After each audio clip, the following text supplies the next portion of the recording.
Welcome to another edition of One Voice at a Time. As I hope you know by now, this is a show where we let people come on and talk about what they want to talk about, whether it's an interest, whether it's something they want to gripe about, something that they want to promote. There's no distinctions made. Everybody gets a chance to talk here, and they get to say what they need to say. And today, we're very fortunate. We have a gentleman. His name is Joel Watkins, and he is the author of a book called Vietnam, No Regrets. And I first came across Joel at a craft show, saw his booth, talked to him a little bit, and thought it would be great to have him on cable access. So he's going to be on our access channel now. He's done others. And Joel, I'm so glad you could come. Thank you. It's great to have you here. Thank you for having me. I'd like to go back and kind of maybe start at the beginning a little bit. Like, what was the impetus for you getting involved in the service? Did you decide to do that, or did Uncle Sam decide? Well, Uncle Sam decided. Okay, yeah. I was actually living in Chicago at the time. I just got out of high school, and why I'm mentioning Chicago is that it was summer of '68. Oh, okay. Democratic National Conventions, Yep. all the rioting going on, Yeah. etc. And I was actually at a place called Grant Park. Left. Am I going to go right? Am I going to go left? And like I said, the letter in the mail solved where I was going. Yeah. When I went into the service, I decided I was going to make the best of it that I could. Good attitude. And get as well trained as I could also. We had talked earlier about that. I actually went in the Army, I was 280. Oh, okay, your weight? My weight was 280. 2 months later, I came home and I was 170.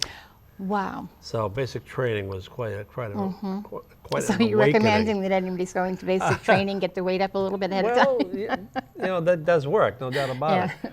But I was actually had done numerous training bases, and then finally ended up in a place called Fort Riley, Kansas, and I volunteered to go to Vietnam from there.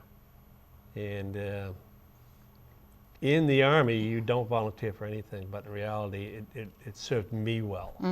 And this is why the title of my book is Vietnam, No Regrets. And those are my no regrets, not anybody else's. What was the impetus for you deciding to You know, volunteer to go? You know, You remember? Yeah, that's a great question, because in reality, I grew up in a working town, Brockton, Mass, and everybody that I grew up with, everybody that I knew, went to Vietnam. Oh, wow. So you might probably could make a case that socially speaking, I really had to go.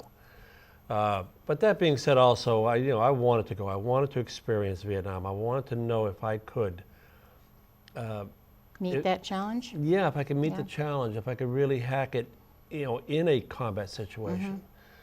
That being said, not knowing, truly knowing what I was trying to do, because once I got to Vietnam and I was got put into a combat situation, it is nothing like you might want to think it is. Excuse me. It's as terrifying as you can imagine. Yeah. So. Yeah, I'm sure that's not something anybody can put themselves in that situation and have any idea what it's really going to be like. No, you have to feel it. Yeah. You have to feel it. You have to. All five senses are working 100%. It's really something.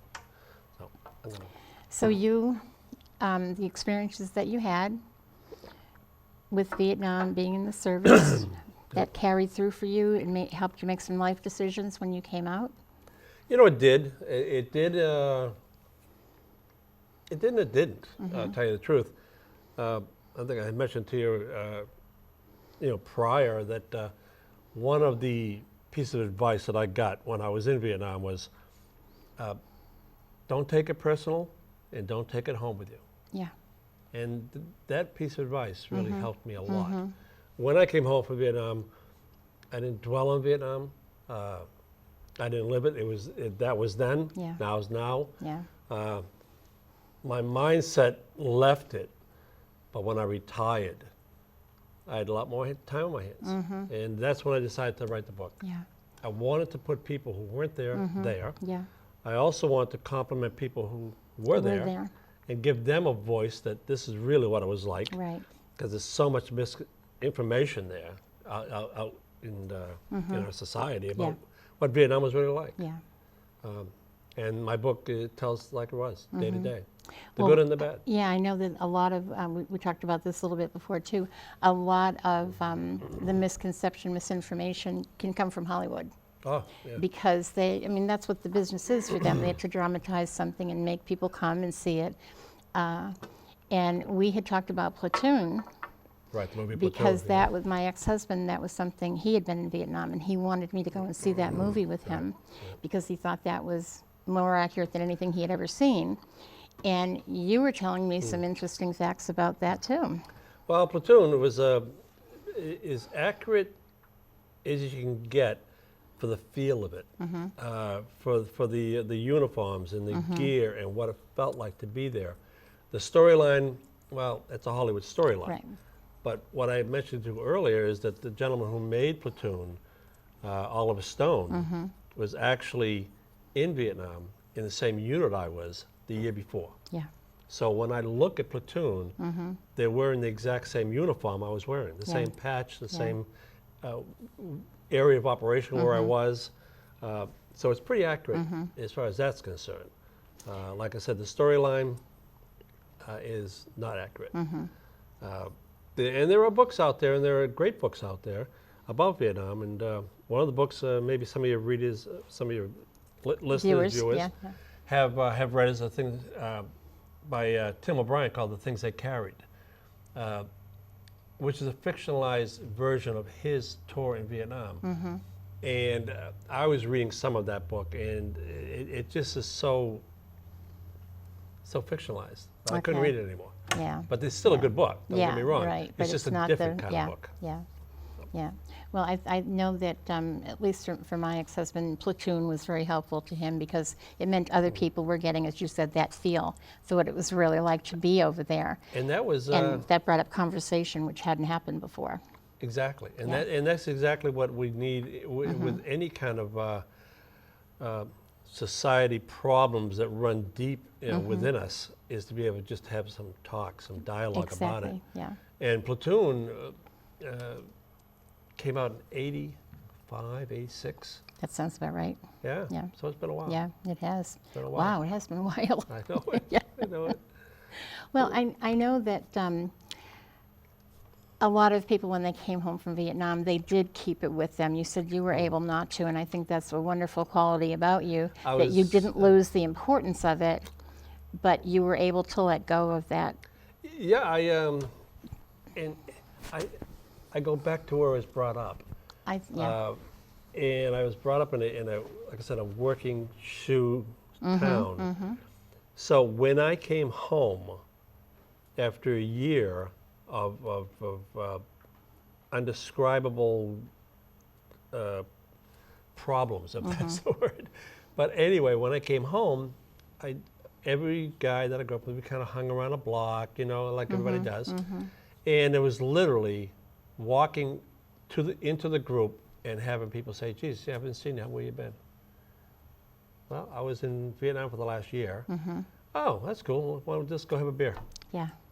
And that was the end of it. And that was, it wasn't sit down and Hash it out. Because everybody did it. Yeah. And that was really helped me. I think that does help a lot when when somebody can actually empathize with you because they know what you're going through, versus sympathize when they just feel badly that you had to go through it. Yeah, and you had mentioned that a lot of the Vietnam veterans don't talk about their experience. Yeah. But I've come to the realization after being out with the book and talking to many thousands of veterans along the way here, is that you can talk, how to put this? It's like being in a car accident. Now, I was in a car accident a long time ago. Now, for someone to... I think I know where you're going. Yeah, for someone to realize what I had gone through, they would have had to have been in a car accident. Exactly, because you just can't speak the words that'll give them all of that information. And that being said also, they would have to be, the guy that I would have to talk to about my Vietnam experience he would have to be in the Right next to same you. car accident. Yeah, yeah. Now, he's tough to find. Now, I can talk to you about Vietnam for maybe 10 minutes, 15 minutes, and pretty soon you start to wander. And that's what happens. Yeah. So the Vietnam veteran finds people that he may want to talk to about it, but he has to reach out and go to like a vet center, Right. or where other veterans are there. Yeah. And it's ironic if you have viewership that some veterans want to talk to somebody. Go to your local veterans center, and you'll be surprised how much you don't talk about Vietnam. Yeah. That surprised me because I had gone to a vet center for Yeah. almost 8 years, and I decided that I wasn't going to go there at all because I didn't want to rehash the Vietnam War every Thursday morning for the next year. Right. But it's not like that at all. Yeah. It's just helpful to talk to someone else that you're looking through their eyes, and they have, if not the same experience, then something very similar. Yeah. And it's unspoken, but you know it's there. Exactly, Yeah. exactly. Yeah. And the Vietnam experience, like any war experience, really is and I've had this said a few times, by the way, is that, well, no, let me see what you got there. Oh, no, I've been there, done that. Well, you've been there, but you didn't do that. Right. You're the one who did this. Yeah. 2.4 million guys went to Vietnam. Oh, God. 2.4 million. So there's 2.4 million stories. Everybody's got a story. And I encourage people to write it. I tell the guys, write it down. If it doesn't become a book, at least it's a manuscript to put on your coffee table, Yeah. because you are a member of a family, you're a member of a tribe, you're a member of anything, Right. right? But people want to know. I would give anything. My great-great-grandfather fought in the Civil War. I would love to have anything that he wrote about what he was thinking and feeling. Yeah. And that's what it is. Yeah, and sometimes for people to just sit down and write it out, even if they're not writing a book, it's cathartic to get it out Exactly, there. exactly. Instead of keeping it all kind of hidden inside. Very much so. And the Vietnam veterans and the wives of Vietnam, they're watching the show today, is that you'd be surprised the interest Yeah. within the family circle and friends, that have an interest in really what, not necessarily what you did. Yeah. They want to know I what you're think- thinking and feeling. Yeah, I think it's one of those things where we do want to know Oh, sure. what happened. We want to I wanna know. understand. We want to Yeah. understand as best we can what happened to you while you were over there. And I think the other thing too is, especially with Vietnam, the rest of the country tried so hard to distance itself from what was going on over there, and it almost puts you in a position where you could make the same mistake again, all over, Well, oh, sure. because you didn't learn anything. Well, one of the things with the Vietnam situation, gratefully it's not happening today because it already happened to us, right? So we paid that price too, is that Vietnam was a big, big problem in this country, and it could have brought this country down. People don't realize it was that kind of volatile situation. So subsequently, the Vietnam veteran, he was the face of the problem. It's like trying to grab smoke. You can see the smoke, but you go to grab it, and it It's escapes gone, you. yeah. So subsequently, the country went after the face, which was us. Yeah. And it didn't start the war, and I certainly didn't do anything, and I didn't do anything, and I know every guy that I was served with did nothing that he couldn't take home, emotionally Right. as well. Yeah. Yeah. We had a lot of respect for the Vietnamese people. The enemy, well, sometimes you have to do what you have to do Right. type situations. But the Vietnamese people, we had a lot of respect for, and we walked through a lot of villages, and we didn't go around burning people's houses down. Right. You know what I mean? Yeah. That type of thing. And Yeah. there's a lot of misconception about really what it was Yeah. like. So. It's good to know. I'm sorry that the Vietnam veterans had to pay that price, but I think we are fortunate that at least now we Yes. seem to understand what's happening, and we don't want our guys to be No, in the middle of that. But we're when they come home, we don't avoid them. No, and the guys who have gone off to war have had an opportunity to come home to the welcoming that they deserve. Yeah. It's not an Yeah. easy thing to do. So very Before much we so. talk about the book, that just triggered Yeah. something in my mind, because when in Vietnam, the medical expertise was so much different than it is now. We've gone so much further in so many ways. Gratefully, yeah. You know, I mean, amputees and all kinds of horrendous things with the body that Right. we can fix in Right, some right, way. right. And are you aware of anybody who's in that position who came back and they had to avail themselves of those services? I'm wondering if they were better off than the ones that were in Vietnam or not. Geez, I don't know. Yeah, it's hard. Yeah, it's a tough Yeah. question. Yeah. You know, I knew guys And who- again, it might be each individual probably has a very different answer for it too. Yeah, it's gratefully technology Mm-hmm. has come a long way, but the guys now who they're going up against these IEDs Yeah, that are 500-pound bombs. yeah, The biggest IED that I ever saw was a hand grenade. Mm-hmm. I mean, it would kill you. Don't get me wrong, but nothing like these explosions Yeah. that are going off that are just tremendous. We used to be out on patrols along the Cambodian border, and there'd be a B-52 strike 5 miles away, and it would shake the ground that you walked on. It was that kind of dramatic. yeah. I can't imagine being under the pressure of the IEDs. No, I can't either. And I want you to know, as a Vietnam vet and all the other Vietnam vets, how much we now understand we owe to you and appreciate what you did. Well, you know, it's always so welcome to hear, and like I'm out with my book promoting it. With I don't know if I had mentioned this to you, but the proceeds from my book go to an American Legion post in Brockton, which I'm the commander of, by the way. Yep. But that being said, I shake a lot of hands of people come up and say thank you. And I've seen that. Now you go to a lot of the craft fairs to sell the Craft book, and fairs. also T-shirts and hats are a big one for you. Yeah, the T-shirts Yeah. say no regrets, etc. Yeah. But I do craft shows. I'm going to be at the Spinners. What are the spinners? The Spinners Ball Club up there in Lowell. Oh, okay. Yeah. July yeah. 13th. I'm Yeah. going to be a guest speaker there, and I'll be there with a book. But so I do a lot of different events. Yeah. From here to, I'm booked into events in Ohio, Kentucky, and Tennessee, and out that way too. But that being said, I shake a lot of hands of veterans, and also people who just say thank you. Yeah. And I always say, look, I'll shake your hand, but really you're shaking the hand of every veteran, Many. Yeah. not just me, because there are so many veterans out there that, you know, and that's all we ever ask for, because Well, this is our home, this yeah, is our country, yeah. and that's all we ever asked for was a thank you. And when we came home, you know, we just didn't really get it as a group. Yeah. What hurt the most is we didn't get it from the VFWs and the American Legions either. Yeah.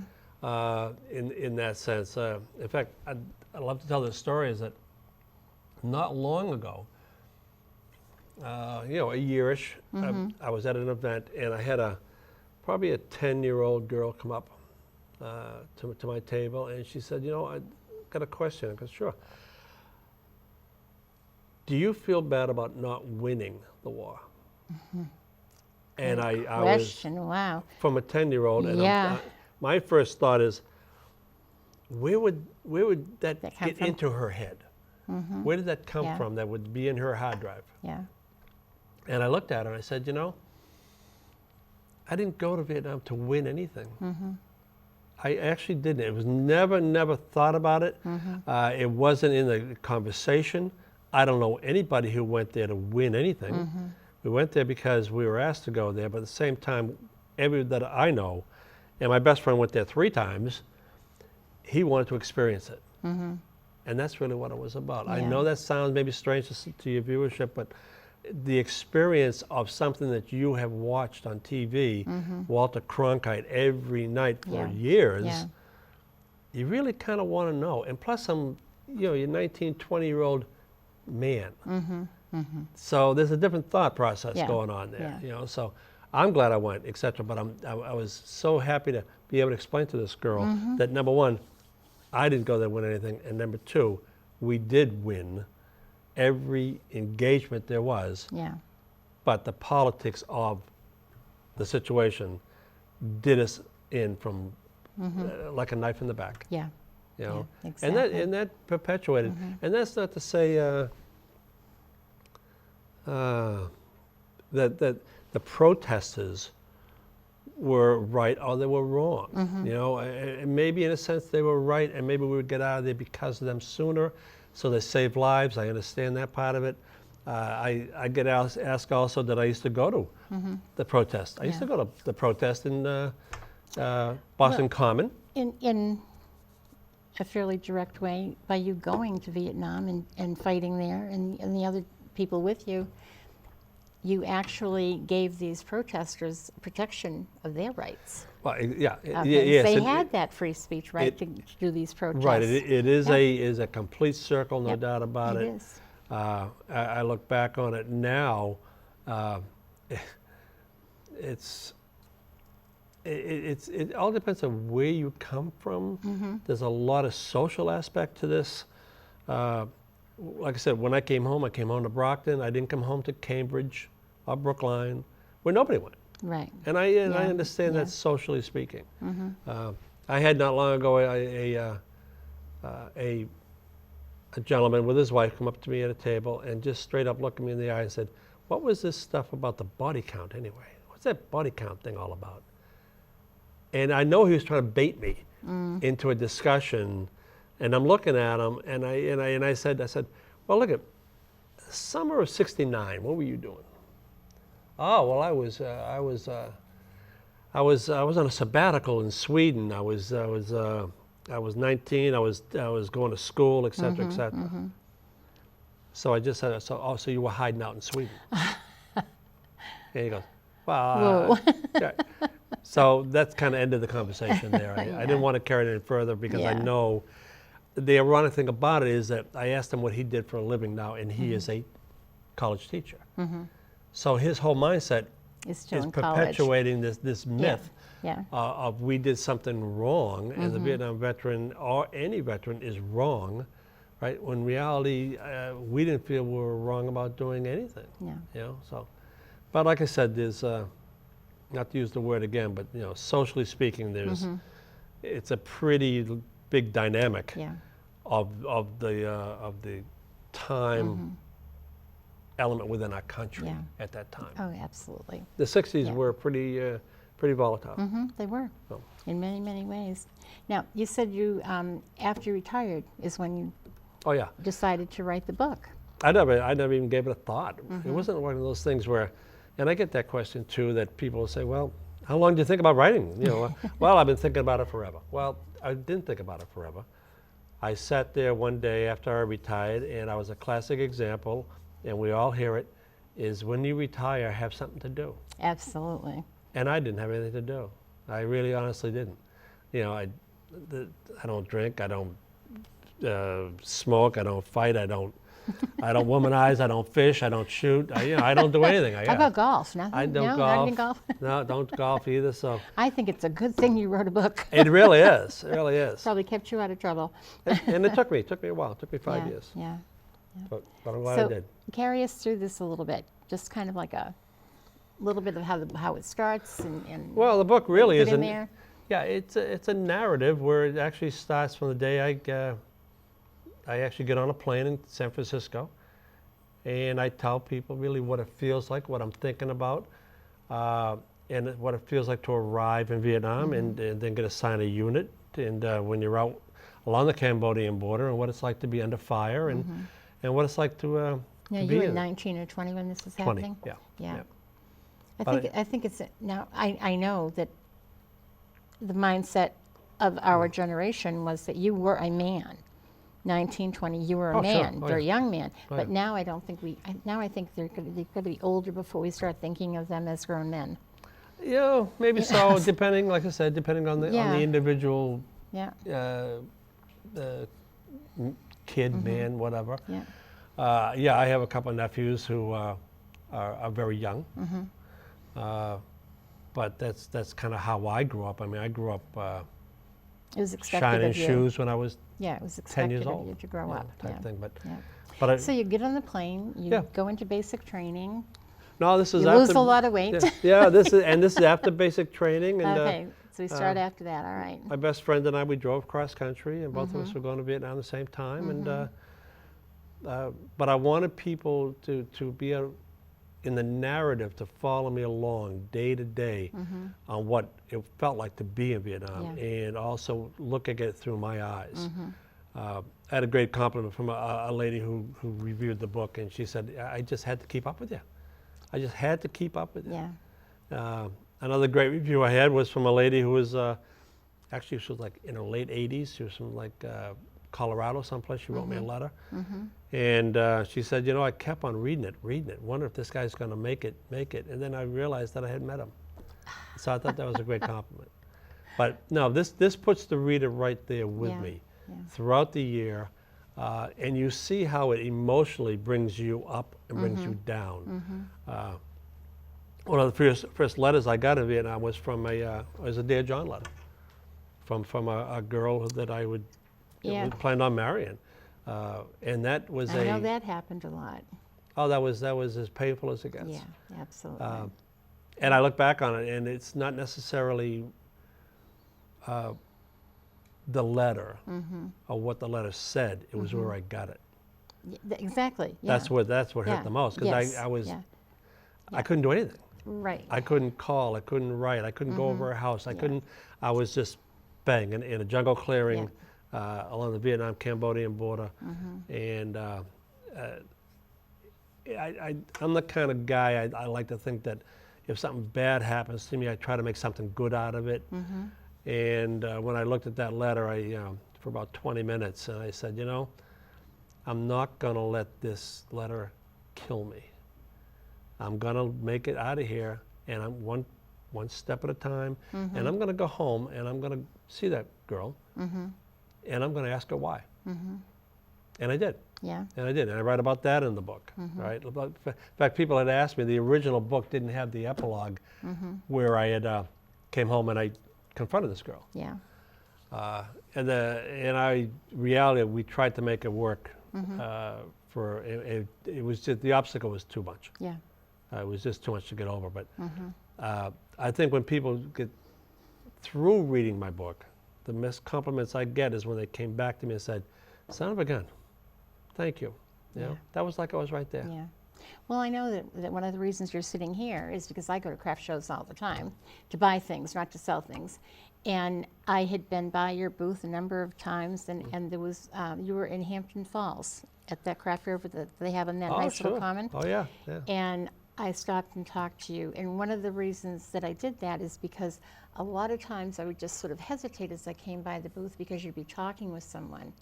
And the fact that they were so open with you about their experiences after what I had seen with the people that I knew, I thought that was terrific. And that's why I wanted to know the man that wrote that book. Well, you know, when I'm out, especially, you know, I like to do craft shows. Number one, I like the people at craft shows.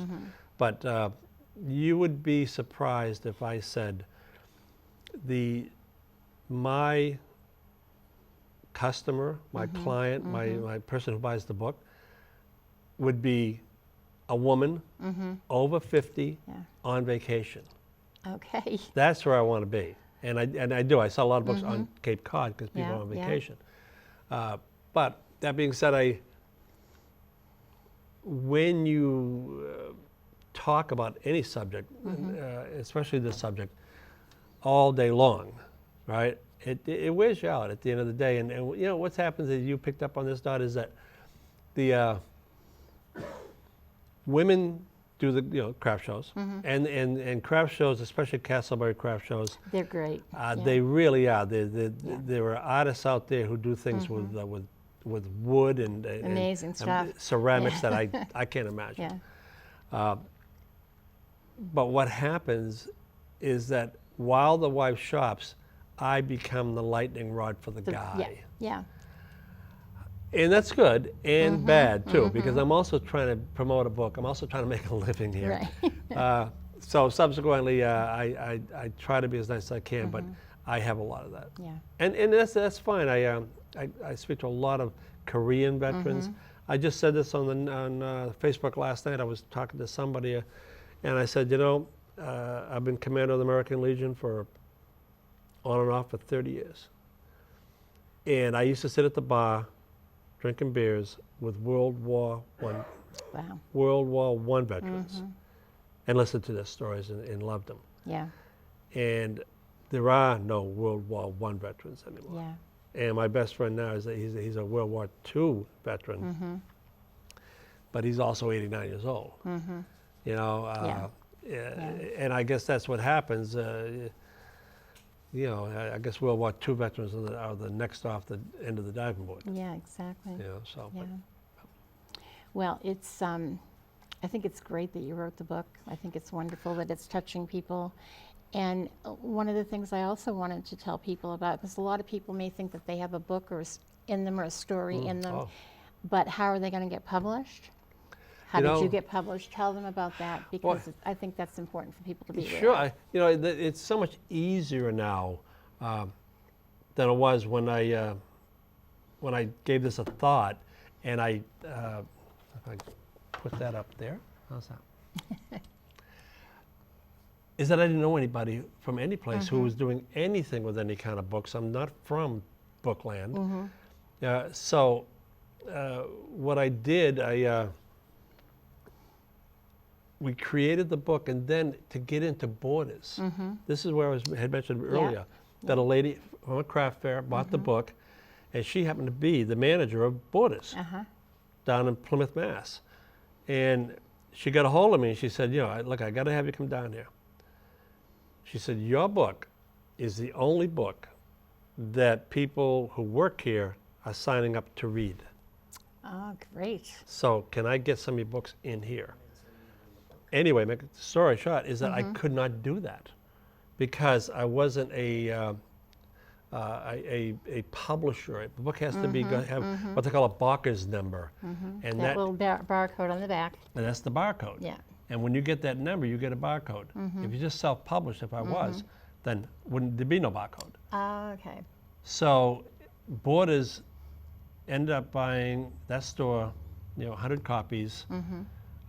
And it was such a heady thing, if that's the word. It was such a to walk into a major bookstore And see your book on the shelf. and see my book on the shelf. Yeah. And I'm thinking, how cool is that? And Very cool. Maybe most people don't realize that these major bookstores, like a Borders or like Barnes and Noble, etc., is that when they walk in and they see a sea of books, 20% of what you're looking at carries the other 80%. Yeah, okay. The other 80% is wallpaper. Yeah, yeah. They won't sell anything. So this book was doing so good, and then Borders started going wobbly. Yeah. And this manager called me up and said, look, come in and get your books out of here. There was probably 30, 40 of them left, et cetera, because they're going to close us down, bankruptcy, blah, blah, blah. Anyway, they did. I got my stuff out of there, et cetera, and I haven't had it in a bookstore since. But I've also heard that if you are a local author, a lot of times your local bookstore is going to be interested in carrying your book because of that. Oh yes, and I have had it in different stores like that. I had a bad experience in a local bookstore, to be honest with you, where I brought in 10 books, and it was a 60-40 split. The store gets 40, you get 60. They sold out the 10 books, and they never even give me a call. I end up going in the store 2 months later, and my books are all gone. Now, we're talking about money now. Where does the money go that you make on the books? Where does the money go? How's the money split? How's it spent? Right. Well, where does it go? All right. Okay. The book cost to create. And these books are created, by the way, through Amazon.com. Create Space is the arm of Amazon that creates the book. It cost me $4.85 for this book. At craft fairs, we get $20 for the book. Yeah. So $15 of that book, right, goes to the American Legion, like I said, which I'm the commander of. And that $15, you know, minus the $10 here, $20 there for gas or whatever, right, goes into the general fund of our post that goes and supports our veterans, especially in the winter with heating, oil, electricity, that kind of stuff. I wanted people to know that. Yeah, no, it's this really isn't, I won't be looking at any cottages down in Chatham, by selling this book, tell you the truth. But it allows But us. that's not necessarily a measure of success. No, that's itself, not. So, And a great example is what you said, we have a baseball program. And the baseball program is American Legion Baseball, which is, yeah. if you're involved in baseball, it's big. If you're not involved in baseball, it don't exist. But it costs money to run a baseball show. Yeah. So they came to us for some money, and we obviously gave them money for the post. Now, if people are interested in buying the book, buying one of the T-shirts that you make, one of the hats that you make, Well, where should they go if they're not a craft show person? Well, I do have a website, and my personal website is vnvet.com. That way, they can get signed books, the hats, the T-shirts, etc. And like I said, that money it all goes back, to the American cause. Legion, which we Yeah. feel is a good cause. Otherwise, you can go on to Amazon.com. Amazon has it in Kindle, the hardcover, and the audio version also. Wonderful. That's all it is through Amazon. But if anybody out here is thinking of doing this, I highly encourage them, number one. But number two is that once they get the manuscript and maybe a couple thousand pages or whatever, right, you get a hold of Create Space. That's an arm of Amazon. They will welcome you with open arms. They will create the book for you, right? That's wonderful. All you do is electronically, through your computer, send it over to them. And when you have that come in the mail, it is so cool. Yeah. It is so cool to see. Not Wow, only is that's something real. I wrote, and I actually have a picture of me on the cover. And I love to tell the story that my mom lived in Virginia with my brother about 7 years ago, 8 years ago. And I was down there visiting, and I actually had the book sent there because I knew I was going to be there. And my mother was, and I miss her terribly, by the way. Oh. When I got the book and I showed it to her, and my mother was like 92 years old, and she said, "Well, that's nice." She goes, and the first thing she said was, "Well, how many have you sold?" No. She goes, "I haven't sold any. Just, That's it. That's the book. I don't sell books. This is my book." But I laughed it off, and Yeah. then I went to a craft show with a friend, and I said, "Well, there's an awful lot of people here. It really is." And I got talking to Terry, who is she's from New Hampshire, by the way. Terry Mullins, her name is. She runs Castleberry. And she said, "No, we'd love to have you." yeah. And so I went there, and I put my book out there, and I got to meet a lot of people, and I sold 10 books, and I was happy. Terrific. But I tell you, where the books are going, Kindle. Yeah. The electronic book Yeah. is going, Yeah. and I'll give you a figure, 2 Januaries ago, not past January, but January before that. And we just made this book available, Kindle, electronic, on Amazon. The book on Amazon for the month of January sold 52 books. So that's pretty good. Yeah, that is good. The Kindle version of the book for the month of January sold 1,327 books. Wow. That's amazing. It shot to number 1, Yeah. just like that. Wow. And it's been hanging in there ever since. Yeah. So why I'm saying that That's is gonna that make the you feel good. Kindle version is, Yeah.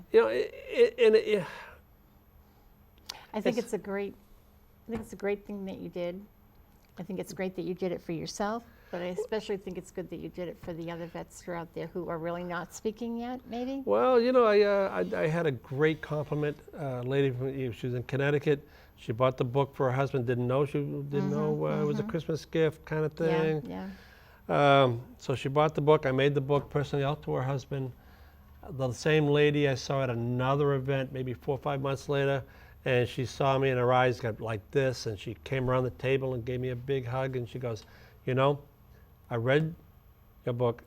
My husband read your book, and for the first time, that book became the bridge between us, I can where see, now yeah. he's talking more about his experience because a lot of his experiences was yours. Yeah. And now, for the first time, he's talking about it, and it is, she goes, I don't want to say it saved our marriage, but it sure as heck helped Yeah. it. I'm sure it did. And it was quite a Yeah. compliment. Yeah. In fact, if I only sold one book, that was the lady I was looking for. Yeah. That really honestly was. Well, I think it's great. I'm so glad that you did Thank it. And I hope that you continue at the craft fairs. So I'll see you You several will. times a year, I'm sure. You 'Cause will. Castleberry's my favorite too. I will be, I'll be at Castleberry Craft Fair at Rockingham. That's the big one. Yeah, they do a couple different events Yeah. up there. I'm trying to be at the event in 1st of November. But like I said, I'm doing a show in Lexington, Kentucky, and then we're doing a couple shows in Branson, Missouri, with veterans, etc. So I don't know where Wow, it's yeah. I don't know where it's going to take me, and that's kind of one of the nice things about is the I say it, the book. Yeah. You know, Dot. It's really, it's almost like it's alive, and I just follow it. Yeah. You know, and I follow it around, and like I have the opportunity to sit here today. Yeah. And if we did this, I wouldn't be sitting here today. You know, so the book has allowed me to sit here. Yeah. You know, and allowed me to, and I don't pretend to speak for veterans. I really honestly don't. Well, I think what you did was very straightforward and honest. You wrote your own story. Yeah, And they're going to feel that. They're going to see that as they look at it themselves. and that's exactly what Yeah, I did. yeah. And hopefully through the pages of the book, it encourages them to tell their story, not necessarily to make a book out of it, but to have at least a manuscript. And now it is so much easier to have a book, Published, yeah. a real live, Yeah. here it is book, Yeah. where you couldn't do that 10, 20, 30 years ago. Yeah. So, And I would say, even if you're not interested in going to craft fairs to sell it or checking with other bookstores or anything like that, oh, that is so simple to do now.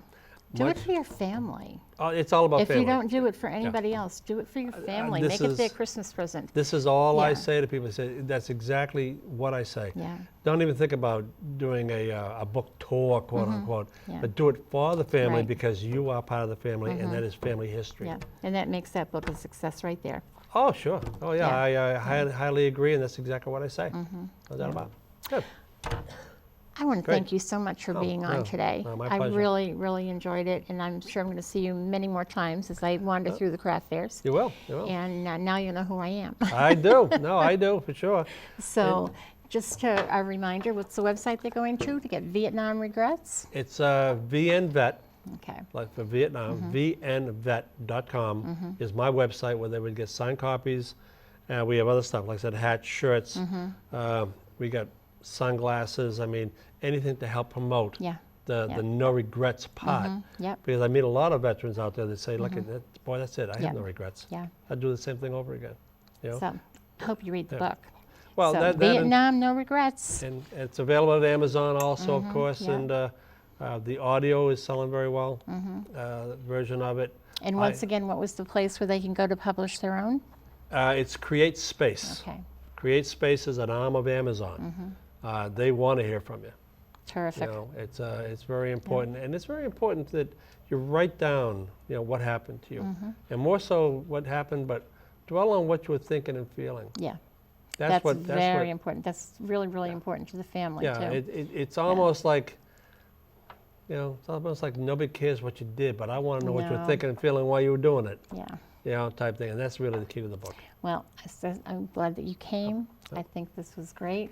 And I'm hoping that you will join us for another show in the near future. And that if you are interested in telling your own story, whatever that is, we're here and we'd love to have you on. Great. We have no regrets. Everybody can Great. come on. Great. So thank you very much for watching. I'm Dottie Grover, and I hope to see you next time. Joel, thank you so much. Oh. Really appreciate it. No, I'm so this glad is, that you came. This has been very, very